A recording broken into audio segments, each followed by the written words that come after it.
welcome to my channel. My name is Hannah and this is part 3 in my New York City Marathon series. Today we're going to be covering everything you need to know about the starting village and race morning. If you're running NYC, make sure you're subscribed to my channel because I'm going to be releasing more videos in this series covering everything from the course to what your spectators should be doing to training.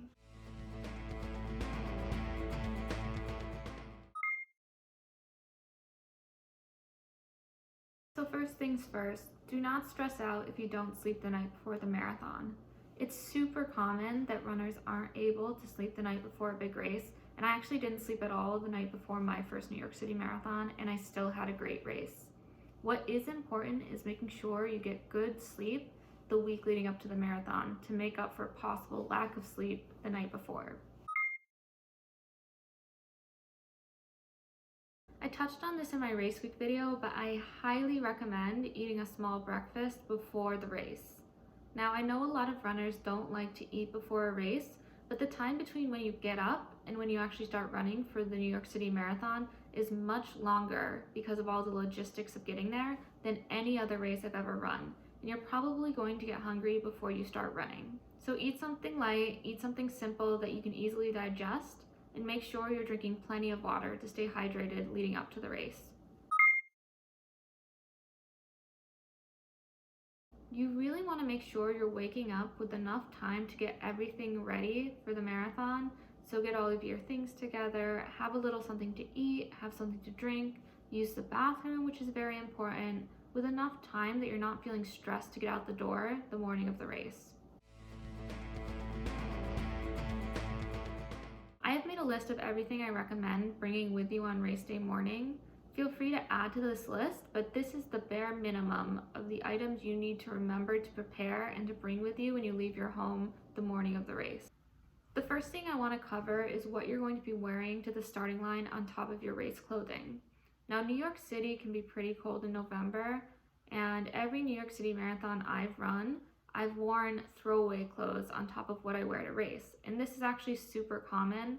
In the starting village, you'll see people wearing all kinds of old sweatshirts, sweatpants, ill-fitting clothing that they got from Goodwill the day before. You're also going to want your running watch and to make sure that's fully charged as well. The morning of my first marathon, I was going crazy because my watch was only at 25% and I couldn't find my charger anywhere.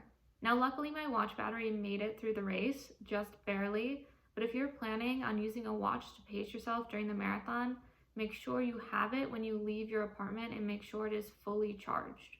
If you do choose to check a bag, make sure you bring that with you when you leave your apartment, and then also make sure that bag has everything you need at the end of the race.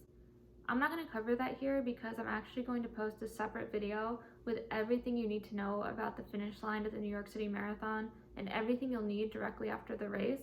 So make sure you're subscribed to my channel and ring the bell to make sure you're notified when that video comes out. Some other things you want to make sure you don't forget are some water for before the race. There's water at the starting line, but you want to make sure you have water for if you get thirsty on your way there.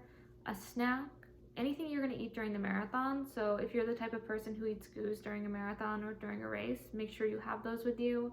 And then anything like a running belt that you might be wearing during the marathon, you want to make sure that you don't forget.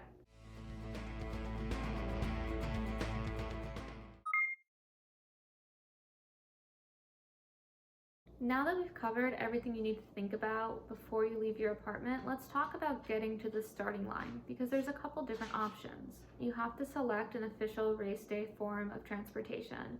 The options include the Staten Island ferry, buses from Midtown, and buses from New Jersey. Personally, I've always taken the official marathon transportation and I've always used the Staten Island ferry. Make sure you're getting to that mode of transportation with enough time to get you to your corral by the start of your wave. The first year I ran the marathon, I actually hired a car service. This wasn't something like Uber or Lyft where the driver can cancel it. I actually called a car service. The second year I ran the marathon, I actually opted to use the subway, and that actually went fine for me because that early in the morning I was able to get a seat and the train was running without a hitch, but I definitely gave myself a little extra buffer room because I know with the New York City subway system, you never really know what to expect. There are other ways to get to the start line besides the official race day transportation, but unless you're in wave 1, I don't really recommend using them because they require that you get up pretty early in the morning. So one way is to drive over the Verrazano Bridge, but the thing is, the Verrazano Bridge, which connects Brooklyn to Staten Island, closes at like 6 in the morning or 7 in the morning the day of the marathon, because that's mile 1 of the New York City Marathon, so they need to close it to traffic. If you are coming from the New Jersey side, you can also drive in, but I would definitely give yourself extra time, just because the traffic in New Jersey can be really unpredictable and other people are going to have the same idea to drive in the morning of the marathon. Now you've made it to the start village, you're almost there. There's just a couple more things I recommend doing once you arrive at Fort Wadsworth. The first thing you need to do when you get to Fort Wadsworth is find out where the corrals are, where your particular corral is, and what time the corrals close for the wave that you're running. Now if you miss your corral close time, you can still run the race, but you'll have to run with the next wave of runners. So that can mess up if you have people spectating, looking for you in the race, or if you have someone meeting you at the end of the race. And this is where it comes in handy to bring that cell phone with you, because if this does happen, and this does happen, it's happened to a ton of my friends, you can just text them and let them know that you're going to be starting a little bit later. Once you've done that, you can relax until the race. You can find your friends if you have people meeting you at the starting village, have a little something to eat, have something to drink. There's normally free coffee and free water for runners, but just be really mindful of the time and what time you need to get to your corral by. I know a number of people who have missed their corral closing time or have almost missed their corral time because they're busy talking to people who are running in a later wave. And the thing is, at the starting village, everyone doesn't start the race at the same time. The New York City Marathon is run historically in 4 waves, so that means that only about a quarter of runners start at any given time. So when your race time comes up, the people around you won't necessarily be getting up and walking over to the corrals. So it's really up to you to know when your specific start time is, where your corral is, and when you need to be there. That's all for today. If you found this video helpful, give it a thumbs up. And if you're running the New York City Marathon, first of all, I hope your training is going well and good luck. And second of all, make sure you're subscribed to my channel and check out my New York City Marathon series playlist, where I share with you everything I wish I knew the first time I ran the New York City Marathon.